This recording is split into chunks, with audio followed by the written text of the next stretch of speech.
It's very hard to have a live Google Translator. So, and also we don't have time. So please, and thank you. Hello, I'm here again. Hopefully this will get better and not worse, but it probably will. Do you know that hamsters are just rats with better PR?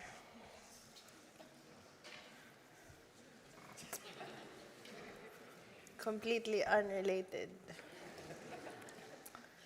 But if you don't want to be here, there are other talks elsewhere. Not because of the next talk, but because of me. So downstairs, do you want to know, is it a film, a game? Is it a website? It must be a nice talk. You can also look at Kiko's Apple Adventure at the Amage Village open screen. And then there's also Sock Pop room downstairs, which is really cool because they make 100 games. And there's a bunch of them in there that's really nicely curated. There's also a talk over there about what would the color pink feel and is it happy? And then on the workshop too, it's about self-publishing so that all of us can have money. But for here, I don't know how to pronounce their names properly, so I'm sorry in advance. So sorry. But it is about live arts role play with Susan Ploetz. Am I saying that properly? Jana Romanova, and then moderated by V Buckenham. LARP is an art form where players make worlds, and when you come in, you have to participate to make it, to not break that world. And these are really great people who make great things with play, performance. It's now pink on screen. Woo! Cheer!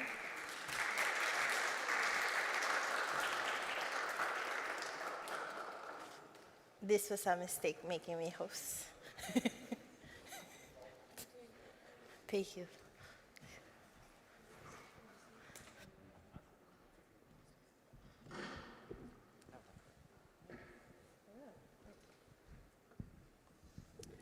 Hello. Hello, everyone. Hello. Good morning. Good morning. So welcome to our session. We're going to talk about LARP and I guess the artistic possibilities of LARP. So I think first we're going to have both Jana and Susan to talk about their work, give a little bit of an overview before I dive in with some questions. And then maybe at the end we'll have some space for questions from you. So Jana, do you want to go first? And how do I do that? What? How do I do that? Up there on the podium. Oh, yes. Ah.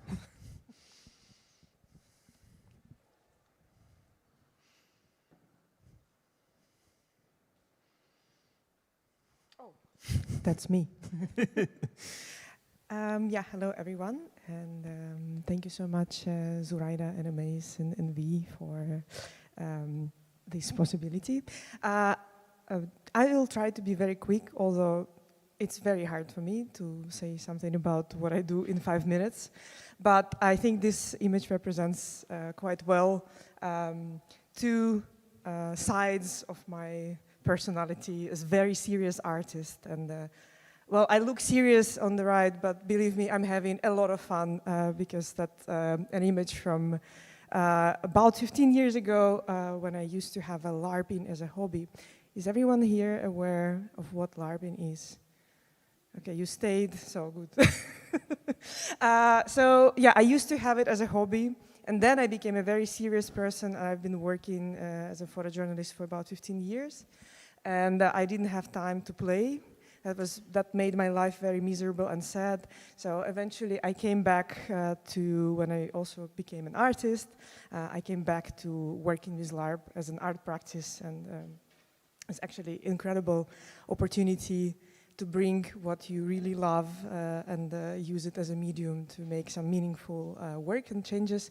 And I have a lot of slides with different LARPs that I make right now, but I would say the core themes that I work with is understanding and misunderstandings and different scripts and patterns that we have in our everyday life and how we fall into them and how it is somehow hard to fall out of this. And this is the Dream House, a LARP about neighbors living in one house and an artificial intelligence being an assistance for building a better community. And this is a LARP about how we actually put a lot of belief in AI to be a better human than ourselves sometimes. And yeah, so I mostly design so-called chamber LARP, LARPs that happen for small groups of people and usually in closed spaces.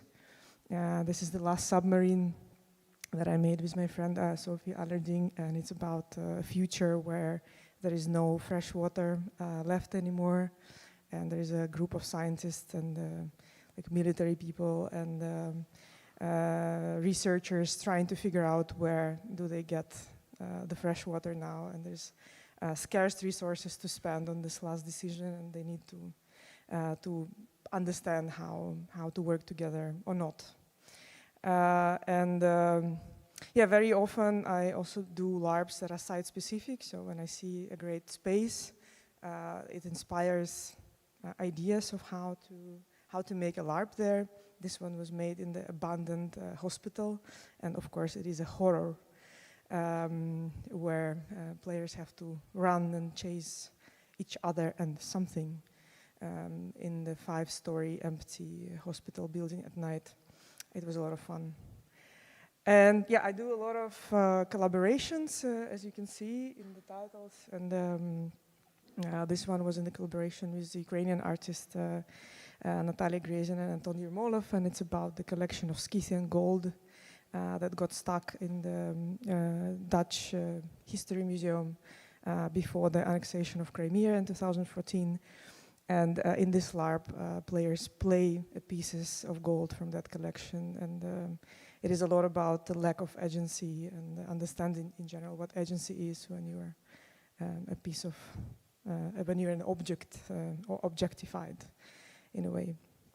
And this one is inspired by my family situation. This is a weather report, and in this LARP, you're only allowed to talk about the weather when you really want and really need to talk about other things and make serious decisions, but the rules of the LARP don't allow you to do that, and you have to play for quite some time to figure out the way out of this script, and there are some ways, but they are not so easy to discover.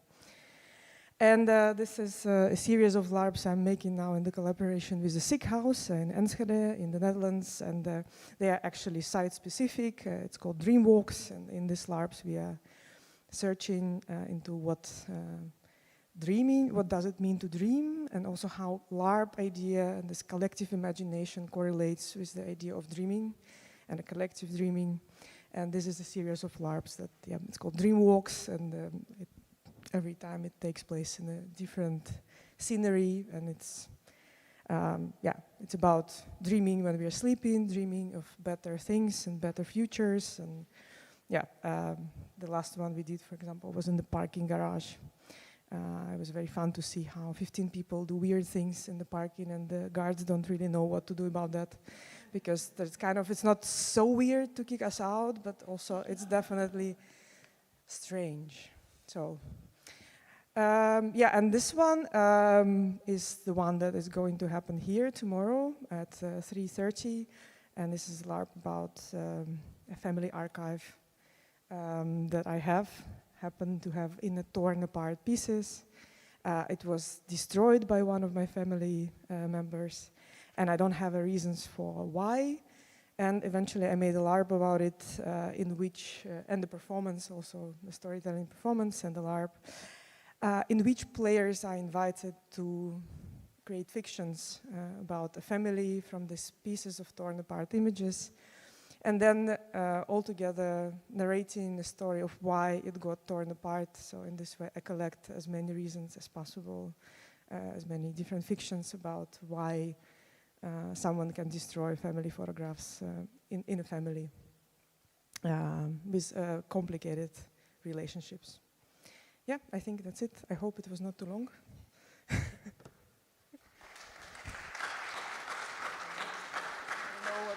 I don't know how to change that. Maybe. Oh, yeah.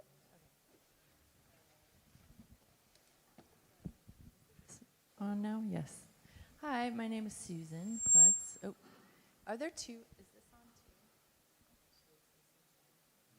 two? No, this, okay.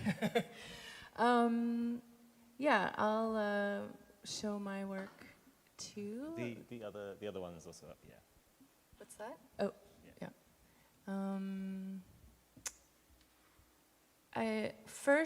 I have been making LARPs since 2016, and before that I was doing performance, and I just wanted to show like an example of one of my performances I did at Documenta, and this one, a lot of my performances had interaction in them, so this one was dealing with like social protocols around care and like gendered care. So we had different protocols as performers of like how we approached like femme appearing people versus like masculine appearing people, and we were working a lot with like translated really poorly. Like I don't know if you remember how bad in 2012 like YouTube translations were. So we're using with like really poorly translated like closed caption text from like Michael Hart, Love and Democracy. It was very like theory meets the body kind of work. Since I was dealing with participation a lot, and it kind of was a thing in performance, I think, at the time, especially in Berlin, and I had a lot of frustrations with the like imbalance in power and agency between the performer and the audience member, and I had a lot of issues with that, and I was trying to solve it through like the dramaturgy of space and like trying to encourage different behavioral patterns through like just the space and different, but I got a little frustrated with it, and I went to this workshop that Brody Condon was doing with Nina Essendrop. Brody's an artist, and Nina Essendrop is an artist, LARP designer. And it kind of blew my mind. I'd never heard about Nordic LARP especially before. And I think that's what Jana and I, the tradition of LARPing that we are most closely kind of associated with. So, yeah, I went to a LARP writer summer school that was put on by a Nordic and Belarusian NGO, like a collaboration. And then Catabasis was my first LARP in collaboration with Una Hamilton-Hella and Francis Patrick Brady about people forced to live in caves that get separated from each other, and through generations, like develop separate societies, but then come back together, and they communicate through this like psychic drawing technique, like cave drawings. Since then, I've made like 16 LARPs, and a lot of those LARPs have had like different iterations. Here's one that we used ASMR and somatic techniques. So I'm also a somatic practitioner and educator. So a lot of my LARPs are using somatic body-based techniques as the basis of the interaction mechanisms or like character or plot development. So they're playing like particles in organs that got split by a particle accelerator, and they have to find each other again through sounds in the space, and that was at Martin Gropiusbau here in Berlin. And then one of my next LARPs was called Xenosomatics, and the players, half of them are aliens and half roughly are humans, and it's based on the trilogy Lilith's Brood by Octavia Butler. Really amazing books if you haven't read them. And it's basically like looking at, I used somatic mapping, body mapping techniques to have the aliens and humans interact with each other. And also the aliens did a lot of workshopping in the 5 weeks leading up to the actual LARP. And this was my longest LARP, 8 hours, which is like such a luxury in the art world, because I think they're just not used to much more than that, I think. And then a lot of my LARPs have also explored technology. So there's a lot of exploration of the non-human in my LARPs, like aliens and materials themselves, and quote unquote nature, or like non-human intelligences, and robotics and AI. So this LARP Skinship uses touch and sensing so the players play aliens, quote unquote. They're like alien to their environment, and they're exploring the objects through touch and these kind of like touch poems they make with each other as kind of like hive mind. And in this iteration, I did it in Tokyo, and I worked with a roboticist, and we have this like little tentacle soft robot, and we made a research project out of it and wrote a research paper. And here's Xenosomatics again. And LARPing AI, I've done a few different kind of workshop LARPs where people have played different, we've looked at like speculative robotics or speculative AI, and like somatically based AI or some robotics, and then kind of LARP them out as LARPing the designers, LARPing the robots, playing together. And in this workshop, I led the participants through a developmental movement workshop first, and then we used that developmental movement because like developmental psychology is used a lot in robotics, because as a way of like mimicking how children pick up language. So then I took that to also include movement, because movement is also very important to children's cognitive development. And here's one where we use like I was trying to develop like a somatic programming language, and then we were experimenting with that as kind of, so these people are all kind of robots or AIs. I have a LARP about death. It's a script that I wrote that you can all find maybe in this book, and I don't know if anyone's played it ever actually, but yeah, I think that's enough of a taste of my work, I think, for now. Thank you.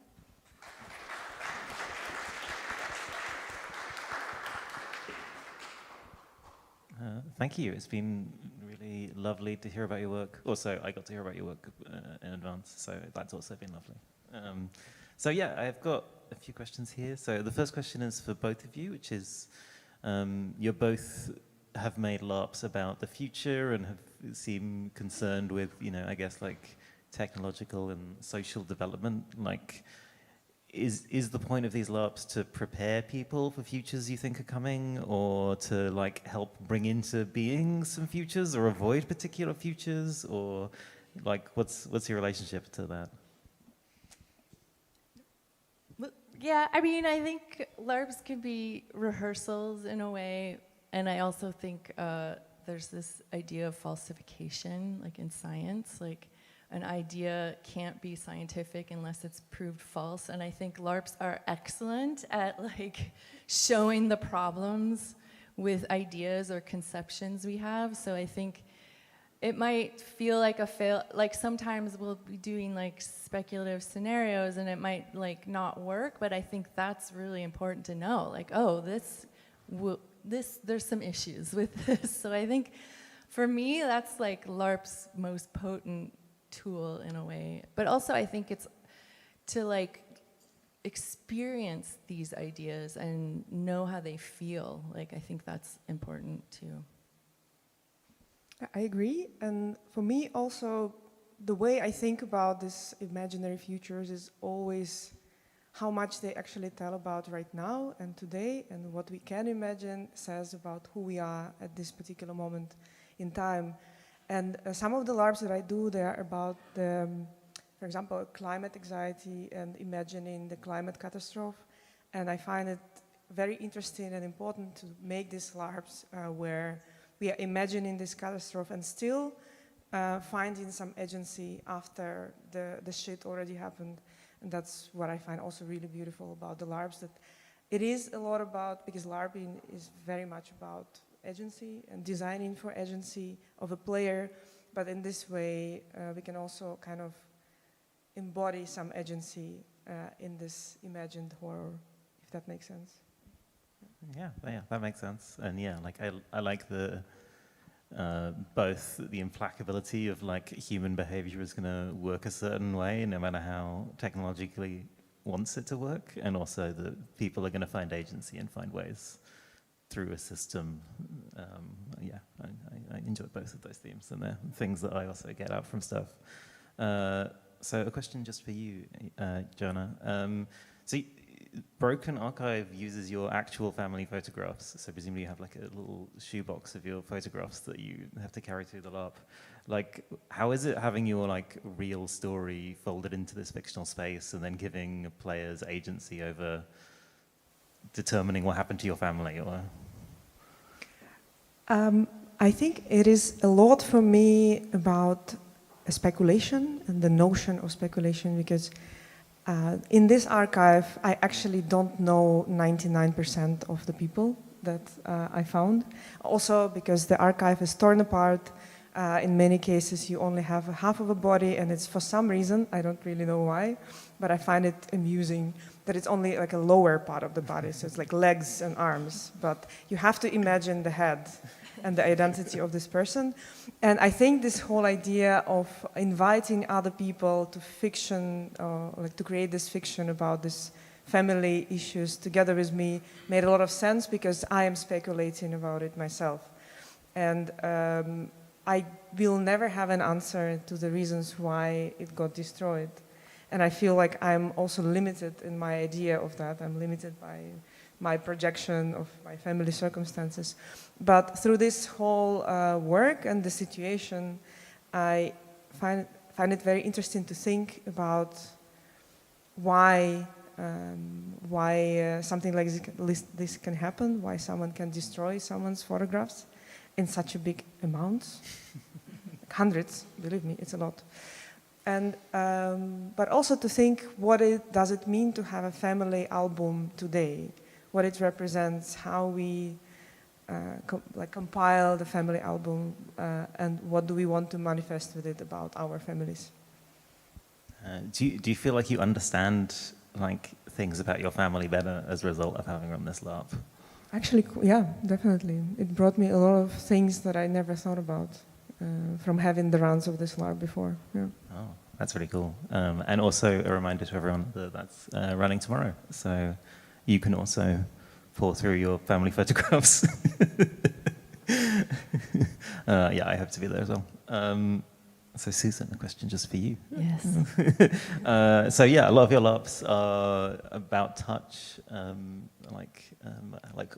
What's so interesting to you about touch? Why is this a thing you keep coming back to?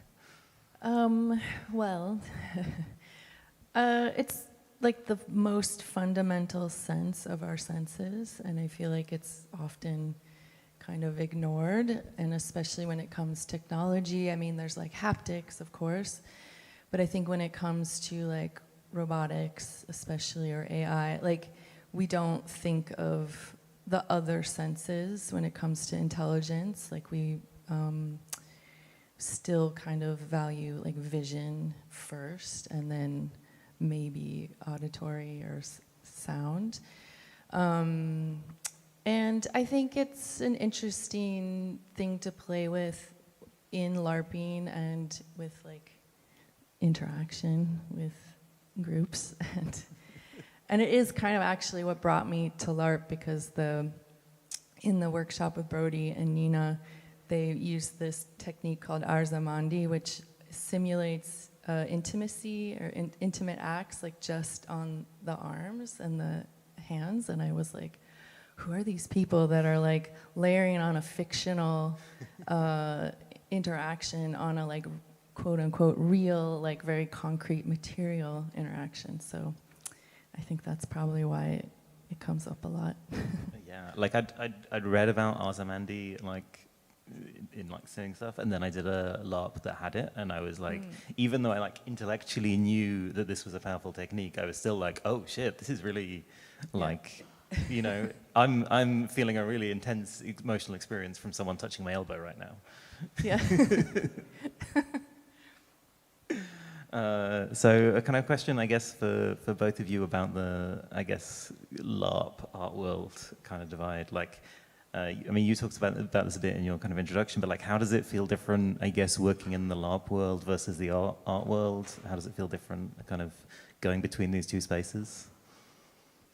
Well, I think LARPers have like they don't give a shit like about like any kind of stats you might have in the art world, and maybe vice versa, but like I think the expectations can be really different, and yeah, like the time limits, like I think like in the art world, they're used to having, you know, a 2-hour concert or something, like, and the like commitment and the attention span, I think it still feels like asking a lot for people to do a 4-hour LARP in the art world, where like that's kind of considered the minimum in the LARP world, I would say, is like a 4-hour LARP. I mean, there's micro LARPs too, but I don't know, what do you think?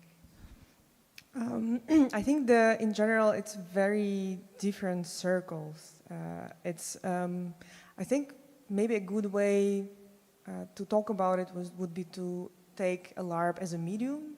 So it's sort of like a language, and the language you can use for so many things. You can, let's say, write a shopping list, and you can write a poem. So it's kind of the same. So it's the medium, the techniques and the practice is similar, but it's used for different intentions, and also in not so different maybe at times, but with different audiences in mind, which actually changes a lot of things. And when I do LARP for LARPers, I know that I can work with quite a lot of also complex mechanics and very challenging topics, and a lot of drama, and then people would pick it up, and then they will also be responsible for their own commitment to it and for their own kind of fun in a broad sense of this word. While very often as an artist, when I make LARP, I know that people who will join this LARP, they will be doing it for the first time. And there are certain things that I have to make clear. There's like a workshop to prepare people to play the LARP. It will be much longer usually. And very often, because art world, I feel very often is about also a consumer culture. So you come to the exhibition and you expect to be entertained by it. While LARP is not the medium that entertains you. It's the medium where you come, you join, and you also commit to it, and you know that it's 50% of your actions and your willingness to have fun is what also makes fun for other people, and it's only 50% that depends on the designer of this game.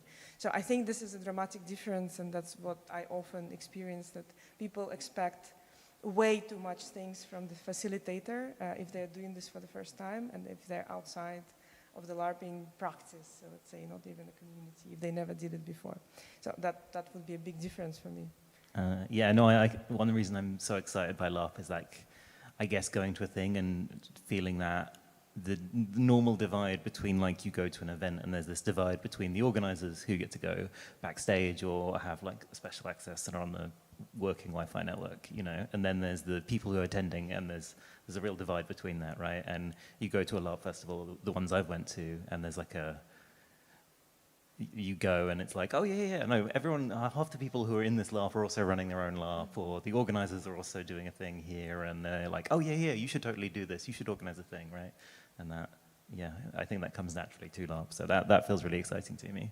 I have a more painful question to ask now, which is, as somebody who also does art myself, I can say one of the worst things is documenting things, and I would also say that LARP is something that is unusually resistant to documenting, because it's all about how you're feeling and embodying in the thing, so then you take a photo of it and it's just some people in a room and you're like, okay. So like, how do you document the kind of LARP stuff that you do? And does that translate to the art world in terms of here's a thing that happened? Do you want to go first, or should I? I mean, I can try. Well, it's indeed a really, really challenging thing to document a LARP, and it's not that I have any clear answer to that. I know maybe that LARP has an interesting potential for unconventional ways to be documented. For example, in the LARPing community, one of the things that is considered documentation is the stories of characters that players write if they get really inspired after the end of the LARP, and this is the documentation of the LARP. And I find it really beautiful, but it doesn't always happen in the LARP that is very short, that I, for example, do, which is usually like 3-4 hours, sometimes 6. So it's not enough for the immersion very often for a person to write a story afterwards. And it is indeed really challenging to document a process such as intimate as playing together, because playing a LARP is putting yourself in a very vulnerable position. It's like being playful with strangers in one room, and LARP doesn't have audiences, so it's only for people who play it. And it's beautiful, but it's also challenging to document, because the moment the camera comes, the magic kind of falls apart. Because people start like, oh, I'm being filmed, I have to look better, and I have to kind of act instead of play. And that's what I find really challenging. That's why my LARPs are really poorly documented. It's basically images that you saw in the very beginning are the only images I have from my LARPs. There's literally nothing else. And a script. So a script and scenario of a LARP is also another way of documenting. So I don't have any other solutions yet. I don't know if Susan has. Well, yeah, I feel all the same ways. I think the aesthetic space is in the imagination of the player and players. And some ways I've gone around it is like hiding cameras, telling my participants that there will be pictures taken so that they can opt out. I always give the option to opt out. But then like hiding cameras or just like kind of sneakily taking pictures. But I think once they're immersed in the world, a lot of my LARPs, they haven't noticed or cared so much. But also I take audio, and that is also difficult, because it's like you don't have like professional actors usually in your LARPs, so they're not like emoting necessarily, not all the time. So that's can be an issue too, is like even if you're getting good film or sound, it's like maybe not what people are used to consuming as like film or sound works or whatever. In one of my LARPs, Sassanel, where people play like islanders with this magic materialism, and they make objects that they communicate with the inlanders with, there's actual objects left, and so those can be documented, and those like store stories in them for the players, but for outsiders they're objects. And I also have been playing with like memory techniques, like memory palace techniques, so that players can like deposit the stories in the space and object. I don't know if anyone knows what this is, but you kind of put like stories in a room or something, and then you like memorize it, and then the players memorize it, and there's kind of like a a trace or an aura of the LARP in the space. But I think scripts, I've been like the Death of the Artist script I made, I tried to write it as a piece that could be read as a piece and not just as a script. But I think that's a stretch maybe, but I think people are experimenting with it. Like Brody Condon, like, will use like LARPers in his films, and they're like, they look more like films sort of. But yeah, it's a difficult but intriguing question to work with. Yeah, I enjoy the ways that you kind of can build in self-documenting LARPs, just like this produces artifacts, so yeah. We'll have something in the end there. So now I have some questions about technology. So Jana, Dreamhouse uses AI voices, so you've got like ChatGPT interacting with the players throughout it, which personally sounds pretty scary to me, to design something that you don't have control over. Like, what was it like to work with AI in that way? Like, did you feel it was like a collaborator, a tool? Like, was it frustrating, or did it provide? Yeah, the reason why I decided to do that is because when this whole boom and fascination and also horror of large language models and ChatGPT started a couple of years ago, I find it very interesting that in order to make it create what we want, we have to ask it to play a role. So we have to describe, like now you are this and this, and then, I don't know, you're a script writer, write me a script, or now you're an assistant of, I don't know, a musician, write me something. So it's a role playing, and we kind of wanted to role play with us. And at the same time, a lot of people that I know, including myself, sometimes I ask it to help me write an email that would be polite when I'm really angry. It's like when I want to say, for example, where the hell is my money? I know that I can't just write it this way. I have to be polite. And I have way too many emotions about it. So I ask, can you just write it diplomatically? And it's fascinating that like more and more we rely on it to be a better human than ourselves. And that's what I wanted to play with, to have this assistant to kind of justify and make it a role. So this is the better solution for us to be a good community in this house. So try and ask it how to do that, and then see what happens.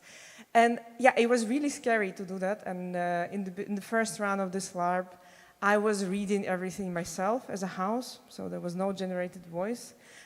In order to make sure that if it starts hallucinating, I could somehow correct it. But then it appeared that the hallucinations were actually a great thing and a great source of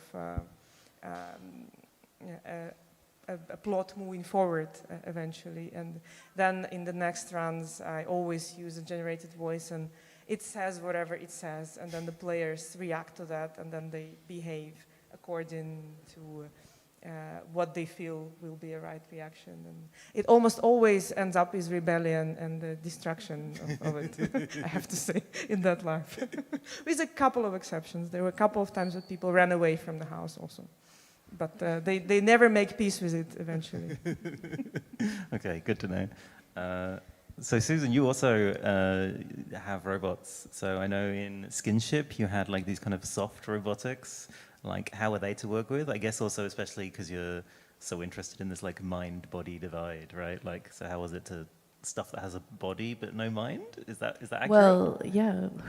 Who are you to say?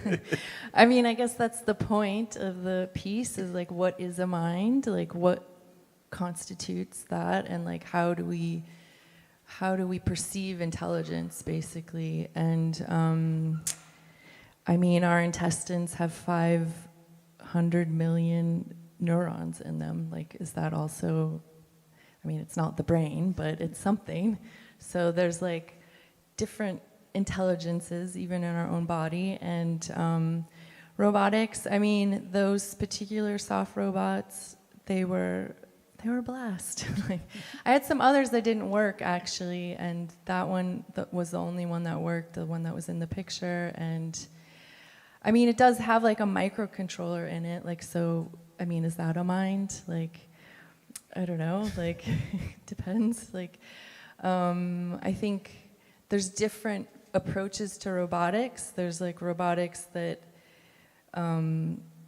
you make something that's like a curious explorer of its environment, and then it picks up, like it develops intelligence through exploration. And I think I would love to work with a robot like that. I've tried to make my own devices, and yeah, hardware is really hard. There's a reason it's called hardware. And then like robots are hardware and software, and it's just, I would love to do it more, and I think there's something really interesting about like social protocols and robotics as they become like kind of social agents in our spaces that would be interesting to explore. Yeah. Having done some projects that involve hardware, it is difficult. I can confirm that. It's not just you. So kind of a more broad question, like, what for you like makes a good LARP? Like, if you're a participant and you go, what's something that afterwards you're like, oh, I'm really glad I did that. That was amazing.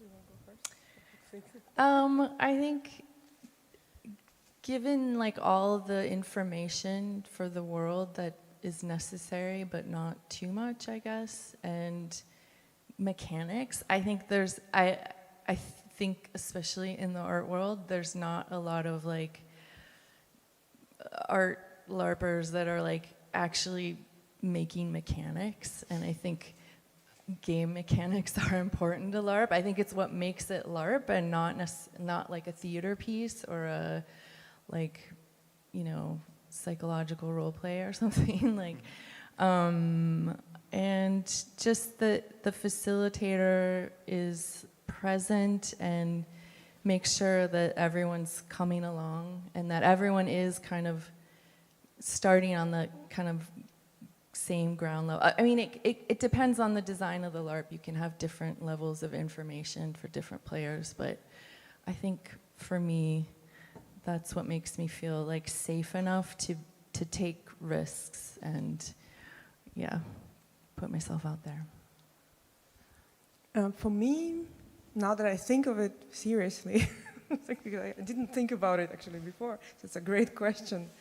I think that a great LARP for me is the same as any other great art piece or a piece of literature or artwork, and it doesn't really matter by whom it's created. Is it by an artist, by a LARPer, LARP designer, or anyone else? It's the LARP that I played, and as a player and as a person, it brought me to realizing something that I did not think of before. So it gave me an experience that is larger than somehow the experiences I had before. So it kind of gave me an insight into something. And sometimes it's not always even like about having a great mechanics and a great story. It just also happens by accident because we were playing with the right people in the room. Yeah. So that's also a beauty of it. Sometimes the script can be maybe not so strong, but the players, by working together and storytelling together and being in the moment, create this thing that I don't even know how to name, but then it just sometimes even changes your perception of the world. Like, to some extent, it changes your life if it really worked out. So that would be a great LARP for me. Yeah, I think the players are so important, and facilitation that can help encourage the players to be free and feel safe, and that's, yeah.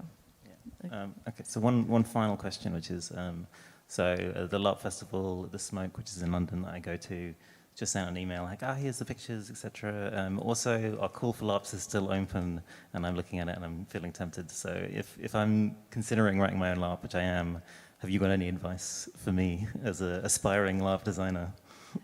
Oh my. But nice and quick, because we've only got 5 minutes left. Kill your darlings. Try to stay simple. There's lots of online resources. The LARP Writers Summer School has lots of videos and resources online. There's like a LARP Jam script that's on some downloadable place that you can use to help shape your ideas. And do you have tips?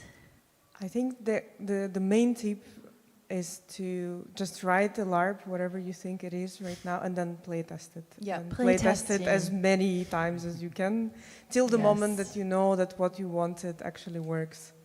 And then you Yeah. will be fine. And you can play test bits of the LARP, you know, until you like, and then string the bits together. Then you have a LARP. It's learning by doing. Yes. Great, sounds easy. Yeah, great. So yeah, I think that's pretty much all we have time for. So I just want to say thank you so much for joining. This has been a great conversation. I had lots more Thank questions you. to ask, but Thank you all for coming, and thanks to Amaze. And Thank you so much, everyone. And V. and I'm volunteering you to talk to people if people want to come up and have more questions afterwards. perfect. Thank you.